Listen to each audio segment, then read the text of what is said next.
Okay. When I finished putting my clothes in the old pine dresser, I took my bag of bathroom necessities and went to the communal bathroom to clean myself up after the day of travel. I looked at my hair in the mirror as I brushed through my tangled, damp hair. Okay, you're not going anywhere. Why do you care? Maybe it was the light, but already I looked sallower, unhealthy. My skin could be pretty. It was very clear, almost translucent looking, but it all depended on color. I had no color here. The average teen has acne. Some acne. One or two splotches here and there. I had very slight acne, actually. I mean, thank God. But I'm saying the average teen has at least a little bit of acne. Alright, anyway. He's just irritating. Facing my pallid reflection in the mirror, I was forced to admit that I was lying to myself. It wasn't just physically that I'd never fit in, and if I couldn't find my niche in a school with 3,000 people, what were my chances here? I didn't relate well to people my age. Maybe the truth was that I didn't relate well to anyone, period. Even my mother, who I was closer to than anyone else on the planet, was never in harmony with me, never on exactly the same page. Sometimes I wonder if I was seeing the same things through my eyes that the rest of the world was seeing through theirs. Maybe that was a glitch in my brain. But the cause didn't matter. All that mattered was the effect, and tomorrow would be just the beginning. You know, that's pretty much what every angsty teen thinks. You know, I kind of thought that. Every angsty teen thinks that. That no one understands them. No one understands me. No one sees what I see. No one really gets me. Boo fuckity hoo. Derp derp. I didn't sleep well that night, even after I was done crying. The constant whooshing of the rain and the wind across the roof wouldn't fade into the background. I pulled the faded old quilt over my head, and later added the pillow too. But I couldn't fall asleep until after midnight, when the rain finally settled into a quieter drizzle. Thick fog was all I could see out my window in the morning, and I could feel the claustrophobia creeping up on me. You could never see the sky here. It was like a cage. Breakfast with Charlie was a quiet event. He wished me good luck at school. I thanked him, knowing his hope was wasted. Good luck tended to avoid me. Charlie left first, off to the police station that was his wife and family. As he left, I sat at the old square oak table in one of the 3 unmatching chairs and examined his small kitchen with its dark paneled walls, bright yellow cabinets, and white linoleum floor. Nothing was changed. My mother had painted the cabinets 18 years ago in an attempt to bring some sunshine into the house.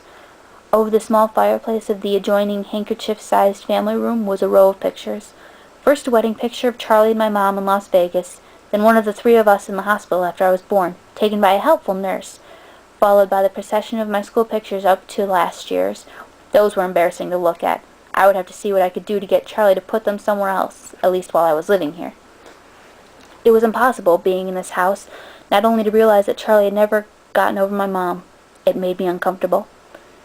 I didn't want to be too early to school, but I couldn't stay in the house anymore. I donned my jacket, which had the feel of a biohazard suit, and headed out into the rain. It was just drizzling still, not enough to soak me through immediately as I reached for the house key that was always hidden under the eaves by the door and locked up. The sloshing of my new waterproof boots was unnerving. I missed the normal crunch of gravel as I walked. I couldn't pause and admire my truck again as I wanted. I was in a hurry to get out of the misty wet that swirled around my head and clung to my hair under my hood. Inside the truck it was nice and dry. Either Billy or Charlie had obviously cleaned it up, but the tan upholstered seats still smelled faintly of tobacco, gasoline, and peppermint. The engine started quickly, to my relief, but loudly, roaring to life and then idling at top volume.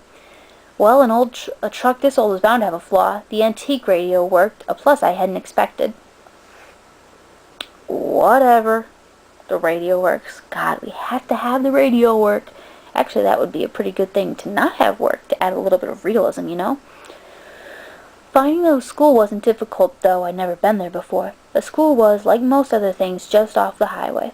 It was not obvious that it was a school, only the sign, which declared it to be the Forks High School, made me stop. It looked like a collection of matching houses with maroon-colored bricks. There were so many trees and shrubs I couldn't see its size at first. Where was the feel of the institution? I wondered nostalgically. Where are the chain-link fences, the metal detectors? I guess this is common in public schools, but when I went to school, I'd never saw metal detectors. That was because private school, Catholic school, whatever. I parked in front of the first building, which had a small sign over the door reading the front office. No one else was parked there, so I was sure it was off limits, but I decided I would get directions inside instead of circling around in the rain like an idiot. I stepped unwillingly out of the toasty truck cab and walked down the little stone path lined with dark hedges. I took a deep breath before opening the door. Inside it was brightly lit and warmer than I'd hoped. The office was small, a little waiting area with padded folding chairs, orange-flecked commercial carpet, notices and awards cluttering the walls, and a big clock ticking loudly. Plants grew everywhere in large plastic pots, as if there wasn't enough greenery outside. The room was cut in half by a long counter cluttered with wire baskets full of papers and brightly colored flyers taped to its front. There were 3 large desks behind the counter, one of which was manned by a large red-haired woman wearing glasses. She was wearing a purple t-shirt, which immediately made me feel overdressed. The red-haired woman looked up. "Can I help you?" "I'm Isabella Swan," I informed her, and saw the immediate awareness light in her eyes. I was expected, a topic of gossip, no doubt. Daughter of the chief's flighty ex-wife, come home at last. "Really? Do you think they care all that much? You're a new student?" And she was like, "Oh, having a new student. Hi, how are you?" "Really?" But no. Gossip, gossip, gossip, gossip. Derp. "Of course," she said. She dug through a precariously stacked pile of documents on her desk till she found the one she was looking for. "I have her schedule right here and a map of the school." She brought several sheets to the counter to show... I think that's supposed to be show me. Clearly, someone fucked up when they were transcribing this. She went through my classes for me, highlighting the best route to each on the map, and gave me a slip to have each teacher sign, which I was to bring back at the end of the day. That's hilarious. She showed her, this red-haired woman, showed her where to go. She's like, "Oh, go here, go here, go here. This is the best way to get to..." Really? They don't do that in high school. You're a grown-up. You're 17 years old. You're perfectly capable of finding your classes. Dumbass. And it's your first day. No one expects you to really know where you're going. They expect you to get a little lost. It's okay. Okay. She smiled and hoped, like Charlie, that I would like it here in Forks. I smiled back as convincingly as I could. When I went back out to my truck, other students were starting to arrive. I drove around the truck, following the line of traffic. I was glad to see that most of the cars were older like mine, nothing flashy. At home I lived in one of the few lower-income neighborhoods that were included in the Paradise Valley district. It was a common thing to see a new Mercedes or Porsche in the student lot. The nicest car here was a shiny Volvo, and it stood out. Still, I cut the engine as soon as I was in a spot, so that the thunder's volume wouldn't draw attention to me. I looked at the map in the truck, trying to memorize it now. Hopefully I wouldn't have to walk around it with it stuck in front of my nose all day. "You're a new student." "It's okay." "Alright, let yourself be new." I stuffed everything in my bag, slung the strap over my shoulder, and sucked in a huge breath. "I can do this," I lied to myself feebly. "No one is going to bite me." Foreshadowing? Pretty shitty foreshadowing. I finally exhaled and stepped out of the truck. I kept my face pulled back into my hood as I walked to the sidewalk, crowded with teenagers. My plain black jacket didn't stand out, I noticed with relief.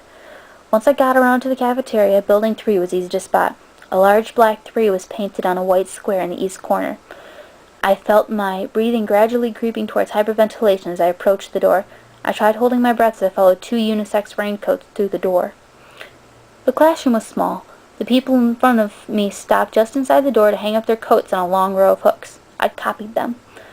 They were 2 girls, one a porcelain-colored blonde, the other also pale, with light brown hair. At least my skin wouldn't be a standout here.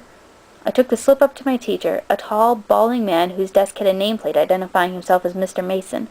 He gawked at me when he saw my name, not an encouraging response, and of course I flushed tomato red, but at least he sent me to an empty desk at the back without introducing me to the class.